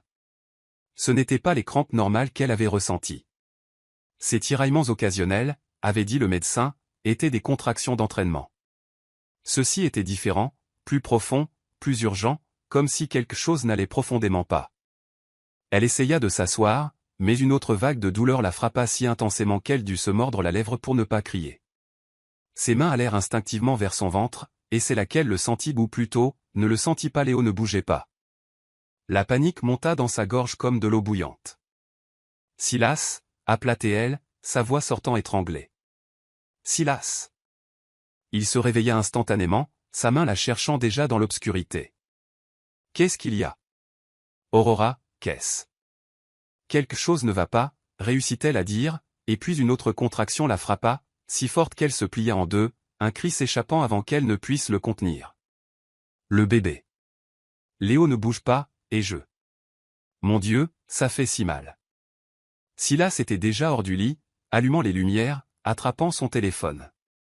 Aurora le voyait à travers un brouillard de douleur, sa mâchoire tendue, ses yeux écarquillés de peur, mais ses mains stables alors qu'il composait le numéro. J'ai besoin d'une ambulance, maintenant. Sa voix était un ordre tranchant, ne laissant aucune place aux questions. Il donna l'adresse, les détails, et puis il fut à côté d'elle, tenant sa main. Tiens bon, mon amour. Tiens bon encore un peu. L'ambulance arrive. Aurora pouvait à peine respirer à travers la douleur. C'était comme si son corps était fendu en deux, et le silence en elle, l'absence de mouvement de Léo, était plus terrifiant que n'importe quelle douleur physique. Il ne bouge pas, répéta Théil, les larmes coulant sur son visage. Silas, pourquoi ne bouge-t-il pas ? Tout va bien se passer, dit Silas, mais il y avait une panique dans ses yeux qui contredisait ses mots. Toi et Léo allez vous en sortir, je le promets. L'ambulance arriva en 7 minutes qui semblèrent durer des heures. Les ambulanciers envahirent la chambre, posèrent des questions rapides, branchèrent des moniteurs. Aurora entendit des fragments. 36 semaines. Rythme cardiaque irrégulier. Possible décollement placentaire. Nous devons partir, maintenant, dit l'un d'eux avec urgence. Silas tint sa main tout le long du trajet jusqu'à l'hôpital, son visage un masque de contrôle forcé, mais Aurora pouvait sentir le tremblement dans ses doigts, voir la ligne tendue de sa mâchoire. Il était terrifié. Ils l'étaient tous les deux. L'hôpital fut un flou de lumière fluorescente et de visages inquiets. Aurora fut emmenée directement aux urgences obstétriques, où des mains expérimentées l'examinèrent, posèrent des perfusions, connectèrent plus de moniteurs. Le son du rythme cardiaque de Léo remplit la pièce. Irrégulier. Faible. Effrayamment lent. Il est en détresse fétale, dit le médecin, sa voix sérieuse. Nous devons faire une césarienne d'urgence, maintenant. Mais il reste encore 4 semaines, protesta faiblement Aurora, bien qu'elle sût qu'il n'y avait pas le choix. 4 semaines qu'il pourrait ne pas survivre si nous attendons, répondit le médecin doucement mais fermement. Madame Harrington, nous avons besoin de votre autorisation. Aurora regarda Silas, qui était pâle mais tenait sa main comme si c'était la seule chose qui le maintenait debout. Faites tout ce qui est nécessaire, dit-il. Sauvez-les. S'il vous plaît. Il y eut une pause. Le médecin les regarda avec une expression qu'Aurora reconnut de ses pires cauchemars, l'expression de quelqu'un sur le point de poser une question impossible. Il y a des complications, dit-elle prudemment. Le placenta se décolle, et il y a une hémorragie interne importante. Nous ferons tout ce qui est en notre pouvoir, mais si nous devons choisir entre sauver la mère ou le bébé. Quelle est votre décision? Le monde s'arrêta. Aurora sentit l'air s'échapper de ses poumons. Ce n'était pas réel. Ça ne pouvait pas être réel. Ces choses n'arrivaient pas aux vrais gens. Elles arrivaient dans les films, dans les histoires tragiques qu'on lit, et Dieu merci, ce n'était pas vous. Mais c'était elle. C'était Léo. C'était le choix impossible qu'aucun parent ne devrait jamais avoir à faire. Sauvez Léo, dit Aurora immédiatement, sa voix se brisant. Si vous devez choisir, sauvez mon fils. Non, dit Silas avec une force qui fit se tourner tout le monde dans la pièce vers lui. Sauvez-la. Aurora le fixa, incrédule. Silas, non. Sauvez-la, répéta-t-il, ses yeux bleus brûlant dans les siens avec une intensité presque violente. Si vous devez choisir, sauvez Aurora. Elle passe en premier. Toujours. Tu ne peux pas demander ça, pleura Aurora, essayant de s'asseoir malgré les mains qui la maintenaient. C'est ton fils, tu ne peux pas. J'ai déjà perdu trop de gens, l'interrompit Silas, sa voix brisée par une émotion brute. Mes parents. Ma famille. Je ne vais pas te perdre. Je ne peux pas. Pas quand je viens juste de te trouver. Les larmes coulaient sur son visage maintenant, sans honte, sans contrôle. S'il te plaît, supplia-t-il, tenant son visage entre ses mains. S'il te plaît, Aurora, si quelque chose arrive, si tu dois choisir, choisis de vivre. Pour moi. Choisis de vivre. Le médecin regarda entre deux, clairement déchiré. Nous ferons tout notre possible pour sauver les deux, dit-elle finalement, mais nous devons y aller, maintenant. Et puis Aurora fut emmenée sur un brancard, les doubles portes s'ouvrant pour la vallée. La dernière chose qu'elle vit fut Silas, debout dans le couloir, son visage détruit par la douleur, sa main tendue comme s'il pouvait la retenir à travers la distance. « Je t'aime !» cria-t-il, et c'était la première fois qu'il prononçait ces mots. « Aurora, je t'aime !» Puis les portes se fermèrent et tout devint blanc. Silas resta debout dans le couloir vide trop longtemps, ses pieds semblant cimentés au sol, incapable de bouger, incapable de penser. Les mots qu'il venait de crier résonnaient dans son esprit, « Je t'aime, je t'aime, je t'aime », et il ne savait pas si elle avait entendu, si elle savait, si cela importait. Il se tourna lentement et marcha vers la salle d'attente. Vide, à part lui et l'implacable tic-tac de l'horloge au mur. Il s'assit, puis se leva, fit les 100 pas, passa ses mains dans ses cheveux jusqu'à ce qu'il soit complètement ébouriffé, et puis, quand il ne put plus supporter d'être seul avec ses pensées, il sortit dans le couloir, trouva un coin vide et sombre, loin des regards curieux, et pleura. Silas Harrington, le PDG impitoyable, l'homme qui avait bâti un empire sur le contrôle et la logique, s'effondra complètement. Il glissa le long du mur jusqu'à être assis sur le sol froid de l'hôpital, la tête dans les mains, et laissa les larmes venir. S'il vous plaît, chuchota Théil à personne et à tout le monde en même temps, à Dieu, à l'univers, à n'importe quelle force qui écoutait. S'il vous plaît, ne me la prenez pas. J'ai déjà trop perdu. Je ne peux pas, je ne survivrai pas à la perdre elle aussi. Sa voix se brisa dans un sanglot. S'il faut en perdre un, continua-t-il, les mots déchirant sa gorge. Que ce ne soit pas elle, s'il vous plaît, prenez-moi, prenez n'importe quoi, mais pas elle, pas mon Aurora. Il ne sut pas combien de temps il resta là. Cela aurait pu être des minutes ou des heures. Le temps avait perdu son sens. Tout ce qui existait était la peur viscérale et primale de perdre la seule personne qui l'avait fait se sentir complet. Puis des pas, quelqu'un qui approchait. Silas leva les yeux et vit le médecin. Son cœur s'arrêta. « Monsieur Harrington, dit-elle, et sa voix était soigneusement neutre, impossible à lire. Silas bondit sur ses pieds, tout son corps tremblant. « Est-ce qu'elle est ?» Le médecin sourit, un petit sourire fatigué mais sincère. « Ils vont bien. Tous les deux.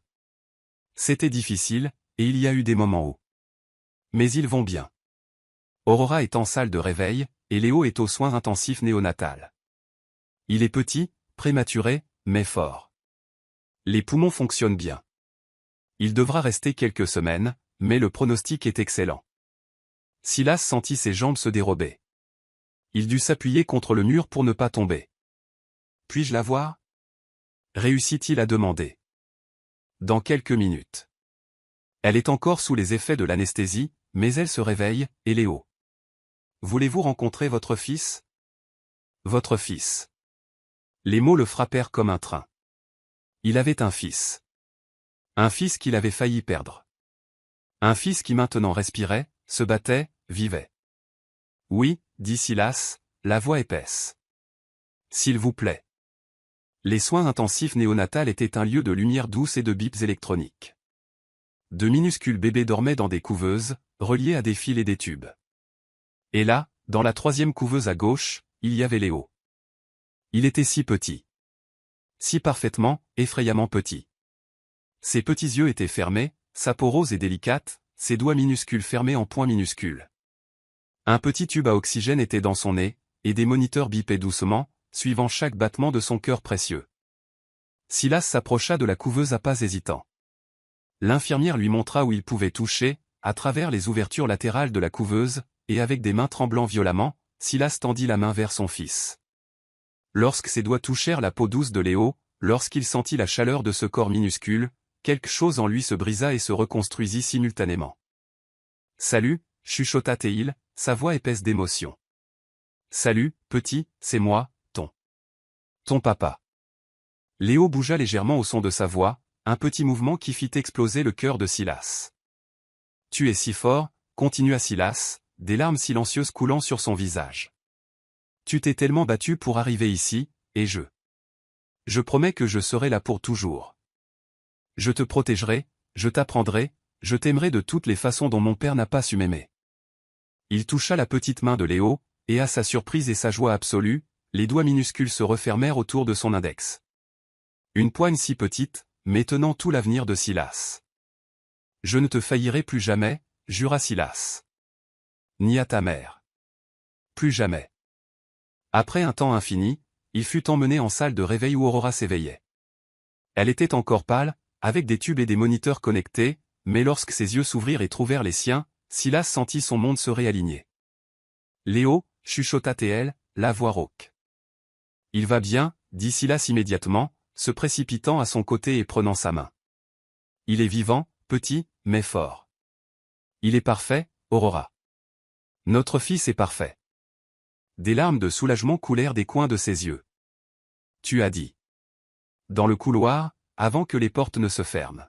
« Je t'aime » répéta Silas sans hésitation, se penchant pour embrasser son front, ses joues, ses lèvres. « Je t'aime désespérément, et j'ai failli te perdre, et c'était la chose la plus terrifiante que j'ai jamais vécue. Mais tu es là. Vous êtes tous les deux là, et je ne te laisserai plus jamais, jamais douter de combien je t'aime. » Aurora sourit à travers les larmes, sa main libre se levant pour toucher son visage. « Je t'aime aussi » avoua-t-elle.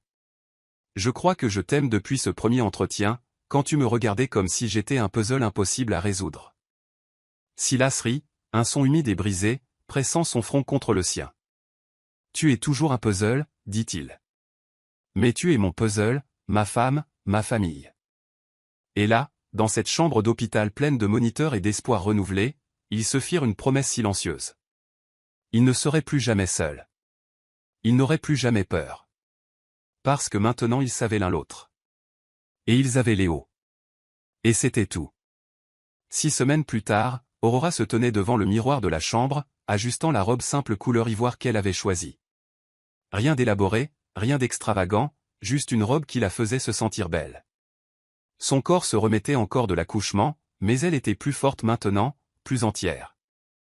Par la fenêtre, elle pouvait voir le jardin où Silas avait installé un petit hôtel décoré de fleurs blanches et de pivoines roses. Il n'y aurait pas de foule cette fois, juste eux.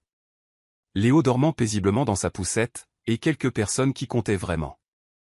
Elena, la gouvernante devenue grand-mère de cœur, et Marcus, l'assistant junior qui avait apporté un cadeau ridiculement grand pour le bébé.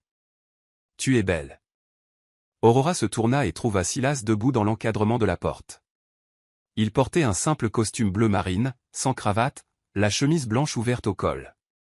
Mais ce n'étaient pas les vêtements qui lui coupaient le souffle. C'étaient ses yeux, la façon dont il la regardait, comme si elle était la chose la plus précieuse au monde. « Tu ne devrais pas me voir avant la cérémonie, » dit Aurora avec un sourire timide. « Ça porte malheur. »« Nous avons une autre quota de malheur, » répondit Silas, entrant et fermant la porte derrière lui.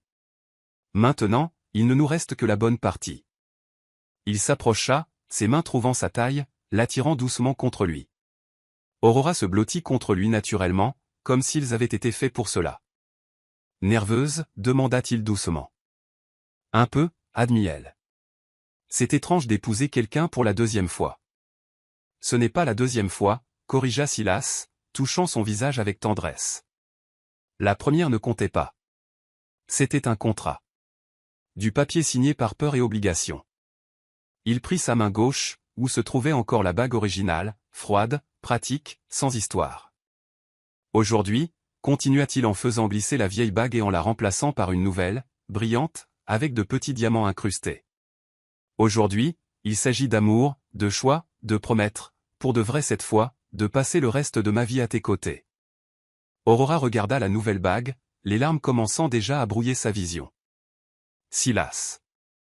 Épouse-moi, demanda-t-il à nouveau, mais cette fois c'était différent. Il n'y avait pas de désespoir dans sa voix, pas de calcul froid, juste de l'amour pur et simple. Pas pour Léo, bien que j'aime notre fils plus que je ne le pensais possible, pas pour la sécurité ou la convenance. Épouse-moi parce que tu m'aimes, parce que je t'aime, parce que je ne peux pas imaginer un seul jour sans toi. Oui, chuchota Aurora, les larmes tombant enfin. Oui, je le veux. 1000 fois oui. Silas l'embrassa alors, doux, profond, plein de promesses, et lorsqu'ils se séparèrent, tous deux souriaient à travers les larmes. La cérémonie fut petite mais parfaite. L'officiant, un vieil ami de Silas qui était plus poète que juge, parla des secondes chances, de la façon dont le véritable amour vient souvent déguisé en défi, de la façon dont les familles les plus fortes se construisent non seulement dans les moments de joie, mais en survivant aux tempêtes ensemble. Quand vint le moment des vœux, Silas tint les mains d'Aurora et parla d'une voix ferme, mais chargée d'émotion. « Aurora, j'étais un homme perdu avant toi. J'ai bâti un empire mais je vivais dans un désert. Tu as apporté la vie là où il n'y avait que du contrôle. Tu as apporté la chaleur là où il y avait de la glace. Tu m'as appris qu'être fort ne signifie pas être invulnérable. Cela signifie avoir le courage d'aimer, même quand ça fait mal. Je promets d'être ton partenaire, ton protecteur, ton meilleur ami. Je promets de t'aimer les jours faciles et les jours impossibles. Je promets d'être le père que Léo mérite et le mari que tu as toujours mérité, aujourd'hui, demain, et tous les jours qu'il me reste. » Aurora pouvait à peine voir à travers ses larmes quand ce fut son tour. « Silas, j'ai passé tant de temps à avoir peur d'avoir besoin de quelqu'un, peur d'être abandonné, peur de ne pas être assez, mais tu m'as montré que le véritable amour ne diminue pas, il multiplie. Tu m'as fait croire que je méritais d'être aimé, soigné, vu. Tu m'as donné un foyer quand je n'en avais pas, une famille quand j'étais seul. Je promets de t'aimer avec tout ce que je suis. Je promets d'être ta partenaire dans les victoires et les défaites. Je promets d'élever Léo avec toi, de construire une vie avec toi, de vieillir à tes côtés.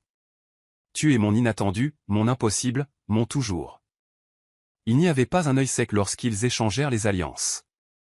Il n'y avait pas de doute, pas de peur, juste la certitude que malgré tout le chaos et toute la douleur qui les avait amenés là, ils étaient exactement là où ils devaient être. Vous pouvez embrasser la mariée, dit l'officiant avec un sourire. Et Silas embrassa Aurora comme si c'était la première fois et la dernière fois à la fois, un baiser qui contenait tout, gratitude, passion, promesse, amour. Lorsqu'ils se séparèrent, Léo se réveilla et commença à pleurer doucement. Silas le prit de la poussette, le tenant avec une confiance qui avait grandi au cours des dernières semaines. Le bébé se calma immédiatement en reconnaissant la voix de son père. « Bienvenue officiellement dans la famille, petit » murmura Silas, embrassant le front de son fils. Puis il regarda Aurora, les yeux brillants. « Notre famille. » Ces mots étaient une musique. 3 mois plus tard, ils déménagèrent, non pas dans un manoir plus grand ou un appartement plus luxueux, mais dans une maison, une vraie maison, avec un jardin où Léo pourrait un jour courir, avec un porche où il pourrait prendre le café le samedi matin, avec une grande cuisine où Aurora planta enfin ses tomates. « Des tomates » répéta Silas, la regardant planter soigneusement les semis. « Tu ne plaisantais vraiment pas à propos des tomates. »« Je ne plaisante jamais avec les tomates, » dit Aurora sérieusement, mais avec un sourire jouant sur ses lèvres. Silas s'agenouilla à côté d'elle dans la terre, Léo dormant dans une écharpe attachée à sa poitrine, une chose qu'il avait insisté pour apprendre à utiliser, à l'horreur initiale de Marcus quand il l'avait vu arriver au bureau comme ça une fois. « Apprends-moi, demanda Silas. Je veux savoir planter aussi. » Et là, les mains sales de terre et le soleil de l'après-midi réchauffant leur dos, ils plantèrent ensemble, non seulement des tomates, mais les fondations de quelque chose de plus grand, une vie, un foyer, une famille bâtie sur le choix et l'amour. Le soir, après que Léo se soit enfin endormi et une bataille qui devenait un peu plus facile chaque jour, Aurora et Silas s'installèrent sur le porche. Elle se blottit contre sa poitrine, la tête reposant là où elle pouvait entendre son cœur battre fort et régulier. « Tu sais à quoi je pensais » dit doucement Aurora, regardant le ciel étoilé. Murmura Silas, ses doigts glissant paresseusement dans ses cheveux.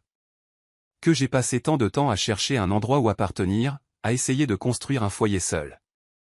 Et tout ce temps, le foyer n'était pas un lieu. » Elle leva la tête pour le regarder, ses yeux couleur de miel brillant sous la douce lumière de la lune. « C'était toi. Toi et Léo. Vous êtes mon foyer. » Silas la serra plus fort, embrassant le sommet de sa tête. « Je pensais que j'étais seul, » continua Aurora, la voix épaisse. « Je pensais que j'affronterais tout seul, mais je ne l'étais pas, n'est-ce pas? » « Non, » acquiesça Silas, sa propre voix rauque. « Tu attendais juste, tu nous attendais, et nous t'attendions aussi. Je ne le savais juste pas. » Il toucha son menton, levant son visage pour regarder dans ses yeux. « J'ai passé toute ma vie à construire des murs, » avoua-t-il, me protégeant de ressentir, d'avoir besoin, d'aimer. Je pensais que ça me rendait fort, mais ça me rendait seulement vide. Ces mots restèrent suspendus entre eux, vulnérables et honnêtes. « Tu as abattu chaque mur, » dit Silas. « Avec tes yeux couleur de miel qui ne se détournaient pas, avec ta force qui ne pliait pas, avec ton amour qui n'abandonnait pas, même quand je ne le méritais pas. » « Tu le méritais, » corrigea fermement Aurora. « Tu l'as toujours mérité. » Silas sourit, ce vrai sourire complet qu'il donnait maintenant librement, mais qui était réservé uniquement à elle et à Léo. « Je t'aime, » dit-il simplement. Cela n'avait pas besoin d'ornements ou de déclarations élaborées, 3 mots qui contenaient des univers. « Je t'aime, » répondit Aurora, « et j'aime la vie que nous construisons, j'aime que Léo grandisse en voyant ce qu'est le véritable amour, j'aime que nous plantions des tomates ensemble, j'aime tout ça. » Ils restèrent en silence un moment, existant simplement ensemble, écoutant les grillons dans le jardin, sentant la douce brise nocturne. De la chambre, à travers le babyphone, ils entendirent Léo bouger et soupirer dans son sommeil, un son si petit, mais portant tout le sens du monde. « Il sera aimé, » dit doucement Silas. « Il grandira en sachant qu'il est désiré, qu'il a un foyer, qu'il ne sera plus jamais, jamais seul. » Comme cela devrait être, acquiesça Aurora. Comme cela aurait toujours dû être. Silas la serra plus fort, et Aurora ferma les yeux, gravant ce moment dans sa mémoire. Sa chaleur, le parfum boisé qui était maintenant synonyme de sécurité, le battement constant de son cœur qui disait « Je suis là, je serai toujours là. » « Merci » chuchota-t-il soudainement. Pourquoi? Pour m'avoir donné une seconde chance, pour m'avoir laissé t'aimer, pour avoir construit ça avec moi. Aurora sourit contre sa poitrine. Merci, pour être apparu dans cet hôtel il y a 9 mois, même si aucun de nous ne s'en souvient, pour m'avoir embauché quand j'étais enceinte, pour être impossible et frustrant et parfaitement imparfait, pour être mien. Toujours, promis Silas. Tiens pour toujours. Et là, sur ce porche sous les étoiles, avec leur soleil dormant paisiblement à l'intérieur et des tomates poussant dans le jardin, Aurora comprit enfin. Elle ne cherchait plus un endroit où appartenir, car elle l'avait déjà trouvé. Ce n'était pas une adresse ou un bâtiment. C'était dans les bras de Silas. C'était dans le sourire de Léo. C'était dans les promesses chuchotées et les silences confortables. C'était dans les tomates plantées ensemble et les dîners partagés. C'était dans les tempêtes survécues et les joies célébrées. Le foyer n'était pas là où l'on vivait. C'était là où l'on était aimé. Et Aurora, qui fut autrefois seule et effrayée, enceinte et sans espoir, avait maintenant tout ce dont elle avait toujours rêvé, une famille, un amour, un foyer, et, surtout, la certitude absolue qu'elle ne serait plus jamais seule, car Silas tenait sa main. Et les promesses faites dans le véritable amour ne sont jamais brisées. Parfois, l'amour n'arrive pas comme on l'attend. Il se présente déguisé en défi, en peur surmontée, en promesses arrachées à la douleur. Aurora et Silas ont prouvé que la famille n'est pas seulement une question de sang ou de hasard. Il s'agit de choisir de rester même quand tout semble impossible. Il s'agit de transformer un contrat froid en serment d'âme. Il s'agit de planter des tomates ensemble et de construire, dans le silence des jours ordinaires, quelque chose d'extraordinaire appelé foyer. À la fin, ils découvrirent qu'ils ne cherchaient pas la perfection. Ils cherchaient quelqu'un prêt à affronter les imperfections à leur côté. Et peut-être est-ce ce que nous cherchons tous, non pas quelqu'un qui nous complète, mais quelqu'un qui choisit, chaque jour, de marcher avec nous. Et vous? Quand avez-vous choisi d'aimer même avec peur pour la dernière fois?